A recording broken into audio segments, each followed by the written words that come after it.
അപ്പൊ എന്റെ അച്ഛന്റെ വിശ്വാസം അനുസരിച്ചിട്ട് ലോട്ടറി എന്റെ കൈ കൊണ്ട് എടുത്തു കഴിഞ്ഞാൽ അത് അടിക്കും എന്ന് വെച്ചാൽ ചെറിയ പൈസ ആയിരിക്കും, ചിലപ്പോ 500 രൂപ. ആ, എപ്പോഴും അടിക്കാറുണ്ട്. കിട്ടണേട്ടാ, കാമധേനുവിന്റെ ഫലം. Kamadhenu lottery results. അയ്യോ, ഞാൻ അത് മറന്നു. അങ്ങനെ കല്യാണം കഴിപ്പിക്കുമ്പോ ഈ ഒരു വിശ്വാസം വീട്ടിലുണ്ടെന്ന് നന്ദുവിന്റെ അടുത്ത് പറഞ്ഞു.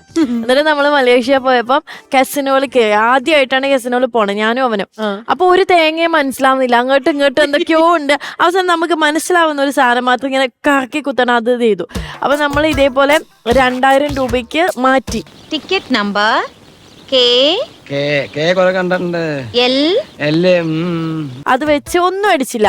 അവ ലാസ്റ്റത്തെ ഞാൻ പറഞ്ഞു എനിക്ക് ഇവിടെ മടിയാന്ന്, വിശക്കണ്, പോവാം പ്ലീസ് എന്ന് പറഞ്ഞ് ഇത് ഈ പരിപാടി നിർത്തുന്നു. ലാസ്റ്റത്തെ കോയിൻ ഞാൻ എടുത്ത് ഒരു പട്ടിയുടെ മുകളിൽ ചുമ്മാ വെച്ച് ഇറങ്ങാൻ നേരത്ത് അതിന്റെ ട്രിപ്പിളായിട്ട് പൈസ നമുക്ക് തിരിച്ച്